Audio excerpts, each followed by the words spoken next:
Hello, I'm Jennifer Goodman with Good Life Realty, and I'm here today with Frank Farkash of Moon Tower. Frank. Jennifer. Thanks for coming in today. Thank you for inviting me. Absolute pleasure. Let's learn a little bit about you. Sure. Where were you born? Born in Dallas, and went to school in San Antonio and then eventually Austin. And once I started living here, just wanted to stay. That happens, doesn't it? Yes. A lot of our clients have the exact same story. Met my wife in college, and she's actually from Austin, so yeah. That's like trying to find someone from LA It's who's actually born there. That doesn't kind of scenario. What keeps you in Austin then? Like really, what keeps you in Austin? Yeah, really, there's been so much that's been happening here. When I think about 2002, when I moved here, and what Austin was like, it certainly was a far cry from the way people who've been here even longer talk about it. But it's been a really exciting place to live and to see change and grow. And it was just a really, it felt like a special place. I traveled like around, the States and around Europe a little bit, and really felt at home here, but also felt like it was unique, even amongst going to other cities, kind of internationally, and it felt great. So you could go anywhere, and you're staying in Austin. That's what it felt like back then. I think now I'm kind of pot committed, so need to stick around. Now you're committed. Yeah. All right. So let's talk today about some trends and innovations. Okay. Let's start with what you're starting to see right now in the world of architecture and new home construction. Mm-hmm. I'd say with new home construction, efficiency has become more and more important. Just energy efficiency, but also just the efficiency of space, like use of space. There's a lot of mechanically assisted like efficiencies, like where you're using mini splits or better innovations in water heating or cooling the space, heating the space, but also insulation, the building envelope, windows. There's like anything that's a part of a building, somebody's trying to make it a little bit better, whether it be based on like the energy that's going into making the product itself, to how it's performing, if it's making you live with a little bit more of an efficient footprint. Yeah. So let's talk about efficient footprints.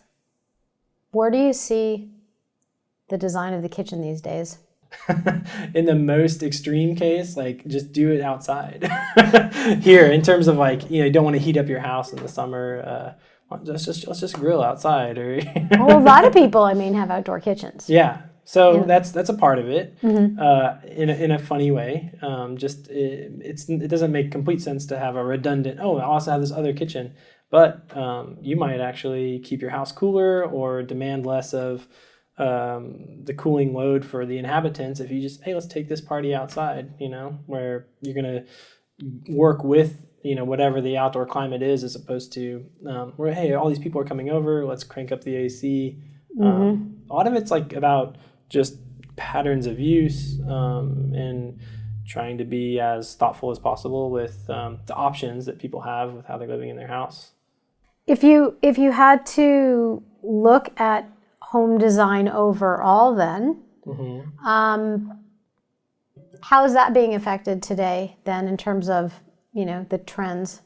I do think that you're seeing a reaction to suburban living and larger houses, to smaller houses and as urban as possible in terms of location to amenities, location to culture, location to commerce.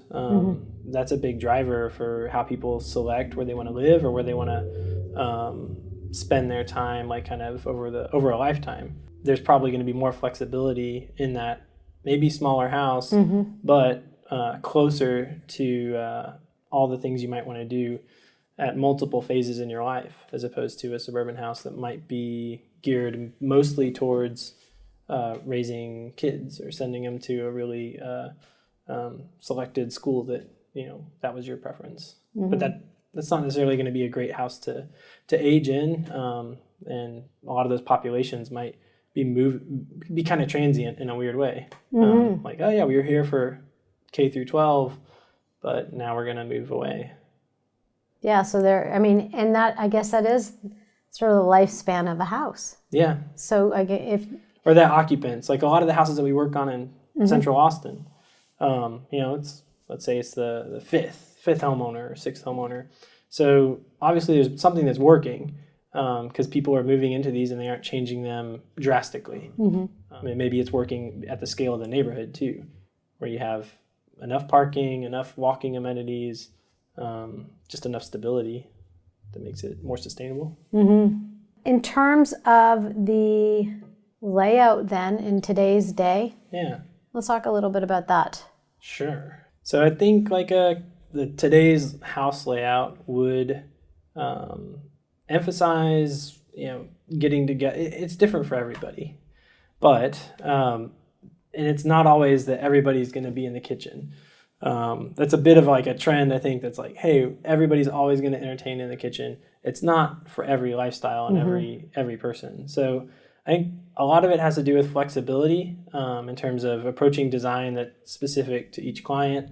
But it doesn't always mean that there's any rule of thumb that, oh yeah, the future is always going to be about the kitchen with an island and everybody gathering there.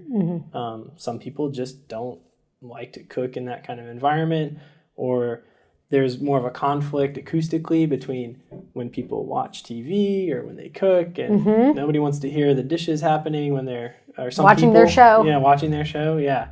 So if you're going to kind of create a layout that creates conflict for the inhabitants, like that wouldn't be good design. It's more about checking in on those rhythms and checking in with how those particular clients want to live in their space. And if it means that the kitchen needs to be a little more segregated or have a little bit of acoustical privacy, there might be design strategies to achieve that. Do you have a signature style?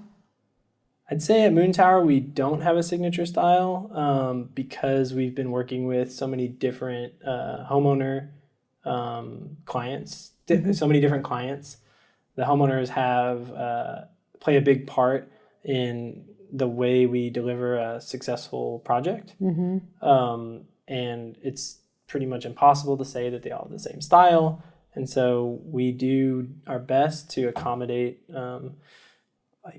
championing like their goals and really trying to be the best stewards of the investment that they're about to make in this house and all the different ways that they need it to perform functionally for everyday life, maybe event kind of living, but then also don't take it so far that it becomes something that another family or another single person or kind of tune the house to be good for them, but also not so idiosyncratic that it wouldn't work for somebody else.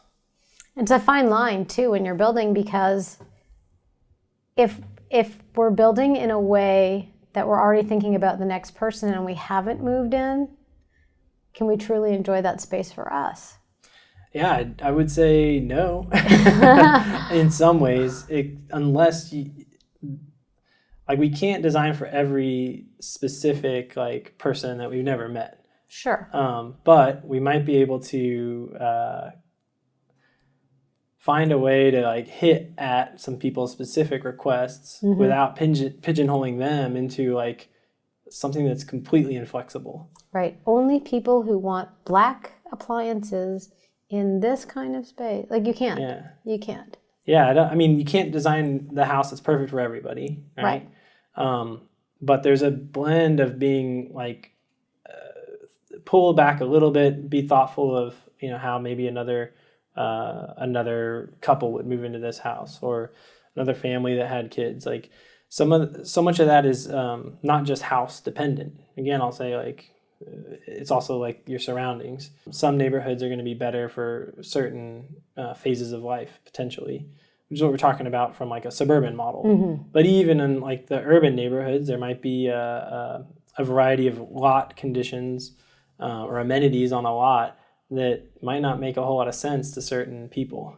So I'd say if we're looking at specific clients, we want to help them find not only the house but also the site and property, in some cases the neighborhood, that's going to be best for them and the way they imagine kind of living their lives.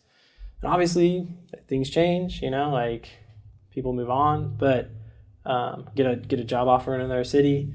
But we also maybe create even more value in the right place if that house was kind of right even for that family, but also its context, its neighborhood. At a certain time in life, you need certain things. Yeah. So, I mean, if you build a house and it's all showers and you have little kids, you get a problem. Exactly. So there are certain things. Yeah, and so you better be sure that that client understands that when they say, I hate tubs, that they're also saying, like, I also might want to take a little hit when I resell this thing to a family with 2 kids. Yeah, well, and it's true, and I've seen it over and over, and it's the difference between good architecture and I guess it's the intersection of good architecture and life, like real life. Yeah. I would agree with that. Yeah. And you guys hit on that. So that's part of what we want to achieve. Yeah. Absolutely. Well, it seems good design, in terms of good design. Seems like you're doing that. Thanks.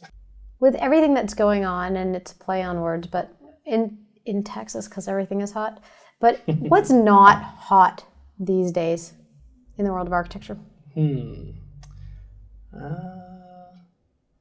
That's one I think I've forgotten about. I used to almost have like a gag reflex when I'd see glass block, but 1980s calling. Yeah. But I think if somebody had the right application, like that, almost any material or building method it can find like its place, in a composition. But you have to have a pretty broad, palette. And broad kind of aesthetic tolerance to work with different, humble, maybe dated materials. There might be ways to, just like in fashion or other art, like just kind of collage it in and work with it. It's not to be taken without a grain of salt maybe, or to really try to seek like, hey, that particular material, granite, works for certain things. Let's only use it when it's really performing at its best. So yeah, certain countertops, that might have been like really hot. They aren't so much anymore. It doesn't mean that they should be like extinct if you found the right place for them. Where do you see the future of new builds in Austin? I feel like there's a lot of different stuff happening. New construction in Austin. I think that the most, in terms of the new construction, there's going to be a huge push, and I think it's not unusual to make it as efficient as possible, energy efficient wise. I think there's a lot more people here, and they're coming with these tech jobs, and there's a lot of job growth happening here. So we're seeing people who are just kind of ratcheting up maybe the luxury factor. I don't know if that's the big market segment. I think that there's probably not like that luxury, like if you think of like, the nicest house. I don't know if that's really the future of like Austin architecture. I think it'll play a role as like, this is the most aspirational. But I think there's a Which lot will more. always exist because absolutely. There's the 1%. Yeah, and there's stability there. We're not all in the 1% at this point. Right. So for those that are, then it's great. And for those that aren't, they're still affordable, modern, innovative homes that are out there using a lot of those elements, but you just may not have the scale. Sure. It might not be as big, or it might have one of the elements and not like 10.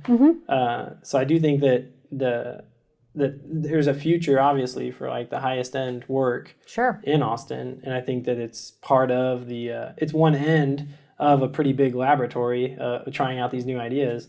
But I do think that the future of Austin is Austin architecture, it's just moving in a more sophisticated direction. It's not going to be generated from local retail sources for materials or design ideas. It'll be a combination of like a lot of people who are moving here, things that they've seen on their travels, things that they've seen in where they used to call home, but then trying to blend those with intelligence that's born out of living in Texas or living in Austin. Because you don't really know the effects of a thunderstorm until you've grown up with them, maybe, or you've lived with them over a long period of time. Just the way people manage rain, like in Texas, like there's a way, it's hard to beat Texas a good rain overhang. I mean, it's rain. Yeah. That's serious rain. Yeah. So, you got to combine that kind of like local know-how with the external influences. Yeah. Tons of external influences from a huge population that's moving here from other places. And there are a lot of people moving here. Yeah. So it'll be interesting to see what that brings. Let's stick on the water thing for a second. Where do you see from an eco perspective, where do you see sort of that going in Austin now that it is, I'm not talking about socially acceptable, because let's face it, anything that we can do now that, you used the word earlier, stewards, anything that we can do to be stewards of the land and ensure that the land is well cared for is one thing. And we owe it at this point too. I mean, we're a wealthy enough community to afford a lot of these things. Where do you see that type of building consideration going? There's so many different ways that it could be within a product that a manufacturer is making, that you're making a conscious decision to use, that may also have more, if not local in your backyard, within like a relative a close distance from like a shipping or even like a social aspect, like we're buying locally, or that's employing people that are in my community or within my state's community. It has those kinds of implications. I think like some of the most direct are when people find ways to like engage with their site or with their building in a way that's metered, in a way that gives them power. I think of like the way you can program a thermostat, or like use the Nest thermostat, and it gives you feedback about using less energy or more energy. And the city, the Austin Energy actually works with Nest to like pay homeowners $85, I think it was most recently, to tap into that data, which I'm sure can only inform them our goings on, but also what are the patterns for use, so they can shift the grid to handle rush hour traffic and people arriving all at 6 p.m. at their house. People do that? Which part? Get home at 6 p.m.? Not everybody. But there's a huge 9 to 5 segment still here. Sure. Yeah. And then, the traffic might extend that commute further sometimes, but it's still better. Well, and it does. I mean, the so kids many are at huge lessons. I mean, there's always, for after school, there's places that you just need to get to. And it is a magical hour. 6 o'clock is that traditional magical hour that, even if you're just leaving the office at 6 o'clock right now, you're still, you're sitting in some pretty good traffic here. For sure. And it depends on your commute. And that's a whole nother choice of being a steward of your environment and stuff, I think, is how much of a commute you might have. Absolutely. But yeah, like gardening at home, like that's not just a hobby anymore. People do it like as a source of local food, or raising chickens, or there's so many different Only in ways Austin can your neighbors raise chickens. But it's true. It's true. Fresh eggs. Well, I'm Jennifer Goodman with Good Life Realty, and I am here with Frank Farkash of Moon Tower, who is killing it out there in Austin in the world of design and build. Thanks for tuning in. We'll catch you next time.